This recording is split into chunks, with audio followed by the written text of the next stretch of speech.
So we are at the end with the last wine of today, and I wanted to call this wine as our punta di diamante, no? So it's the diamond of the production of Rocca di Frassinello. The wine is Baffonero in 2017 vintage. It's 100% Merlot, made from the first vineyard planted in the estate, with a very rigorous selection in the vineyard first, leaving only one cloister per vine. We do 3 different green harvests in order to select this the most beautiful bunchen, and then the harvest is made selecting individually berry by berry. This wine is 100% vinified in concrete, in a small concrete keg, and with a very long maceration, is between 5 and 6 weeks. And aging after that is aged in new French oak, 100%, only one aged in new French oak, 100%, for 24 months. And the wine was born to be, in our idea, the competitor, the challenger of Masseto. Production is limited. At the moment, we are producing this vintage is about 5,000 bottles. And I also want to remember to everyone that 2017 was a very small vintage in terms of quantity, not in quality. I am extremely happy about the quality of 2017, and we already discussed between me and you about the 2017 vintage in Maremma. So, but in terms of quantity, 2017 was one of the smallest. Well, so the first thing I notice when I look at this wine is that it's translucent. You can see through the wine, and I don't remember a vintage of Baffonero that was this tonality of red.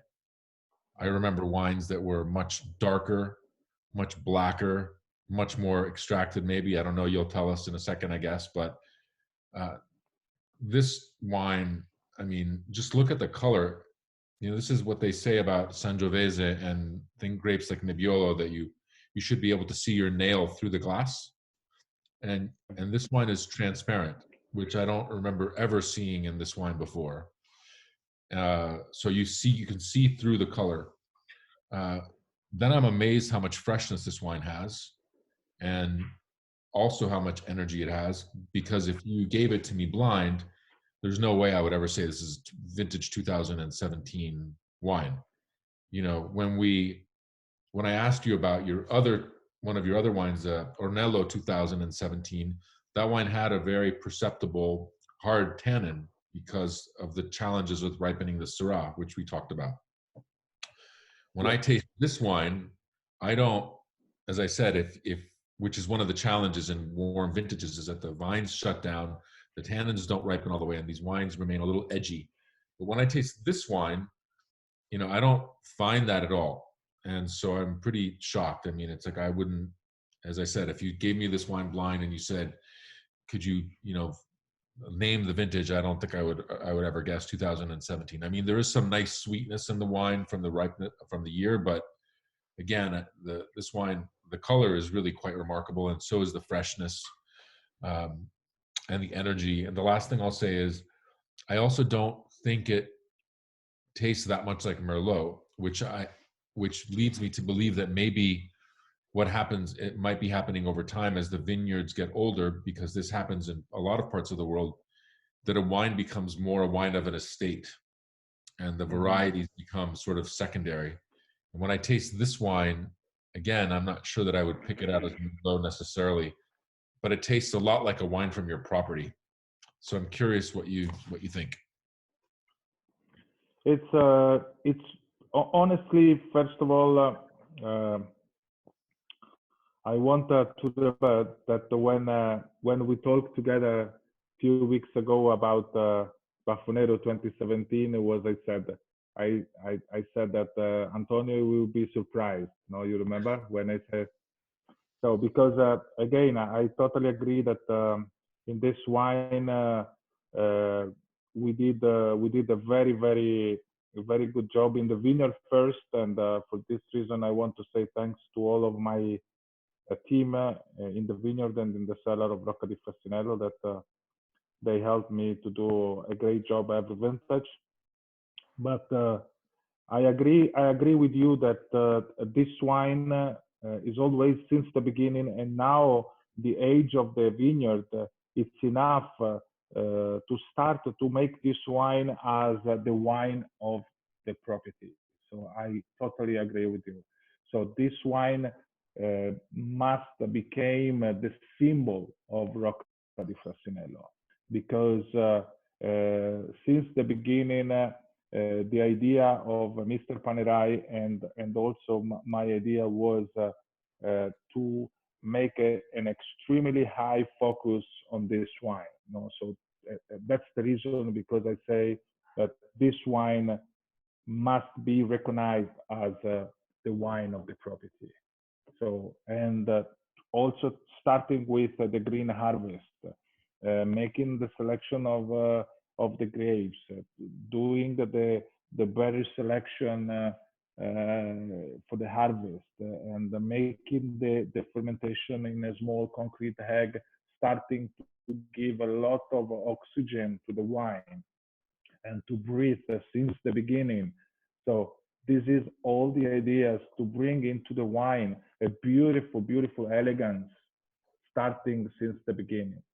So the juicy in the taste, the perception of the beautiful juicy you have since the beginning. So after 2 3 days of fermentation, the wine is really juicy. It's beautiful and with a good balance with acidity.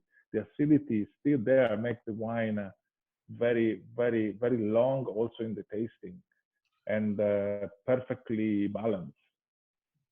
Has this wine always been fermented in cement? Yes, 100%. Always. Starting from 2013.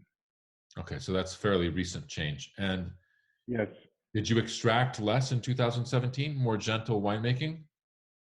it's no, we did almost the same thing. I think my personal opinion is that in 2017 the vineyard achieved the right age to start to make as we really want.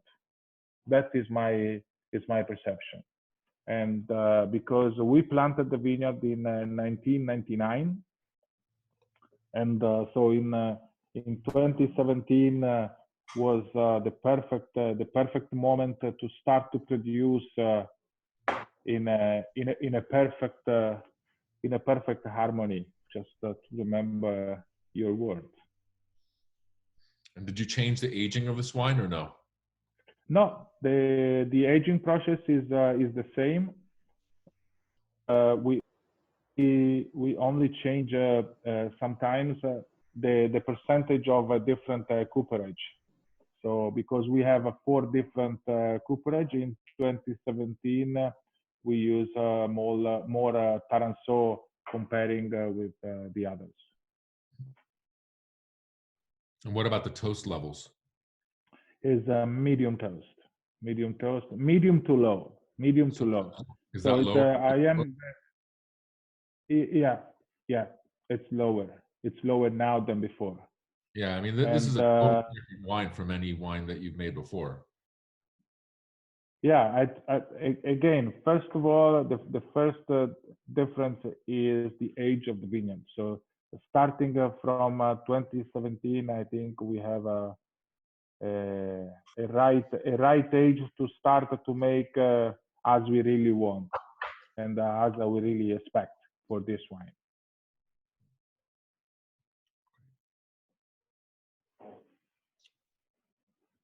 And following also your suggestions, we decided to wait a little bit longer in bottle before to present. So is this. I remember you recommended me 2 years ago. So please, for Baffonero, I recommend you to wait a little bit longer before to present, in order to give to the wine a better time to develop in the bottle. Yeah, that's because That's the I felt that in the tastings, a wine of this, I mean, you know, your estate is not alone. I mean, I feel this way about several properties in Tuscany, that the important wines are released, or at least shown, given to people like me to taste when they're not at their most expressive. And I understand that enthusiasm because people want to share their wines with the world. But some wines of a certain level, they really need time in the bottle. And I felt that your wine and some of your colleagues' wines were a little bit penalized because they were being released too young. And again, for wines of this stature, sometimes they respond really well to an extra 6 or 12 months in the bottle. So yes, absolutely.